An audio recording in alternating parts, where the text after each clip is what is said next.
Park, today's events, and we heard just a preview. Oh, yeah. And if you don't mind, we'd love to get your story. We're going to compile that as a program for today's event, and you'll be on there with everybody else. So let me know when to go. All right, so you just come close here. Check your... You can just start talking. I'll adjust your... Okay.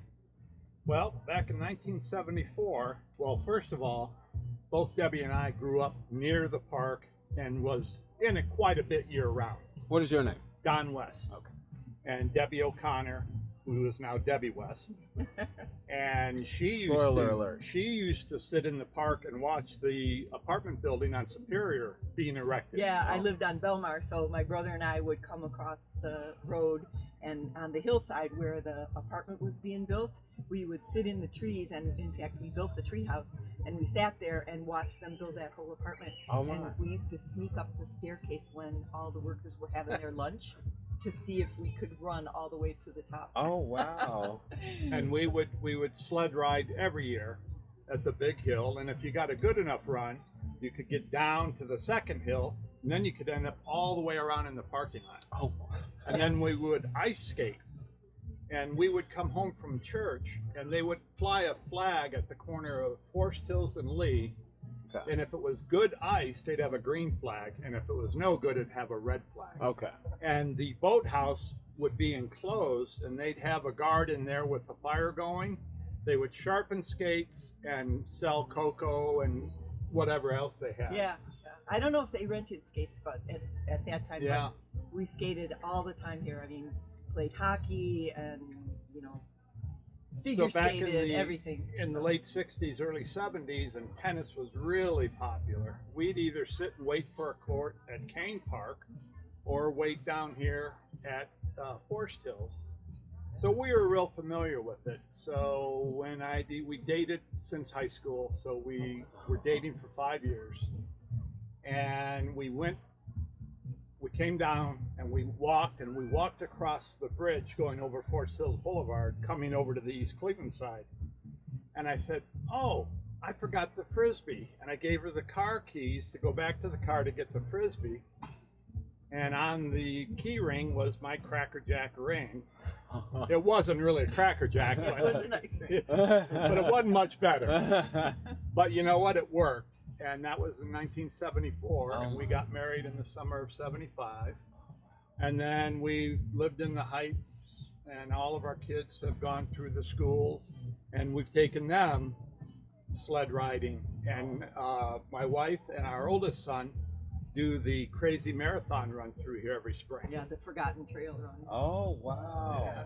That is incredible. So, and now in retirement, we're down here, not every day, but pretty frequently, either walking or riding bikes. Yeah. And just sitting and enjoying nature.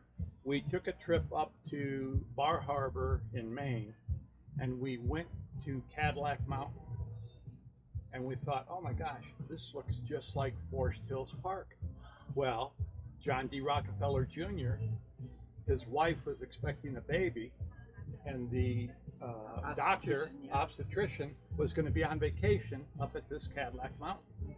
So he and his wife went up there and rented a cabin. That way she would deliver the baby and the doctor would be there. He liked it so much he bought it. Oh. And so he implemented the same trails that his father had done here up there. And it really was kind of, it just had like a feeling like, oh my gosh, we're at Forrest Hills Park. It's unbelievable. Like all, you know, back in the woods where the trails go and there are like bridges over the streams. Yeah. Looks just like that. Yeah. It's really amazing. It is. It's a fabulous park. Yeah. And Don worked at the Rockefeller building for many years. Yeah.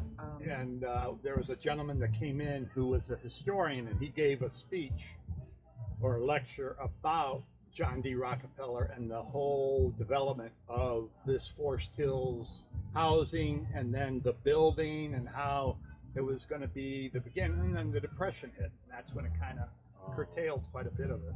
Wow. But, yeah. When I was a kid, we used to trick or treat in the Forest Hills neighborhood because they gave out nickel-sized candy bars, which were the normal big size. Oh wow. Yeah. I'm sure they hated seeing the cars of us coming up from down in the boonies, but we would come up and trick or treat here. And then, yeah, so we live essentially on the edge of the Forrest Hills neighborhood.